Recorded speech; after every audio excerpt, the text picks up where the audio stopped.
পবিত্র বাহিনীগণের সদাপ্রভু, আমার জীবন্ত ঈশ্বর, আমরা তোমার ধন্যবাদ করি, তোমার প্রশংসা করি। তোমাকে ধন্যবাদ দিই যে আজকে এই পরিবারে তুমি আমাদেরকে নিয়ে এসেছো, তাই তোমাকে ধন্যবাদ দিই। সেই শুধু ঢাকা থেকে তুমি আমাদেরকে এই পরিবারে সেই অন্ধ প্রতিবন্ধী মানুষের জন্য একটি হুইল চেয়ার উপহার হিসেবে দিতে তুমি আমাদেরকে নিয়ে এসেছো, তাই তোমাকে ধন্যবাদ দিই।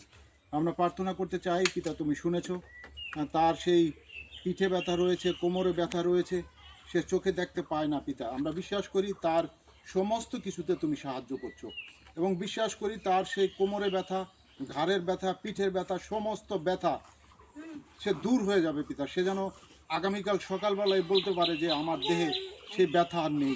সেই সাক্ষ্য যেন সে নিজে বহন করতে পারে। তার পাশে তাকে যারা সেবা করে তাদেরকে যেন বলতে পারে যে সত্যি আমি এখন আর ব্যথা অনুভব করতেছি না।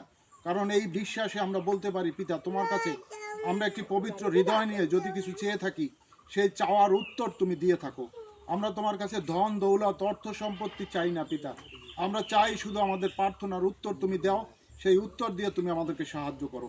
তোমার এই সন্তানকে তুমি তোমার স্বর্গীয় দূত দ্বারা ঘিরে রাখো, যেন তোমার এই সন্তান ভালো থাকে, সুস্থ থাকে, মৃত্যুর আগ অবধি যেন সে তাকে বিছনায় পড়তে না হয় পিতা। যেন তার যারা সেবা করছে তাদেরকে তুমি আশীর্বাদ করো, তাদেরকে ধৈর্য দাও, জ্ঞান দাও, সুন্দরভাবে যেন ওনার দেখাশোনা তারা করতে পারে পিতা। তুমি এই সন্তানের সঙ্গে থাকো, সঙ্গে চলো।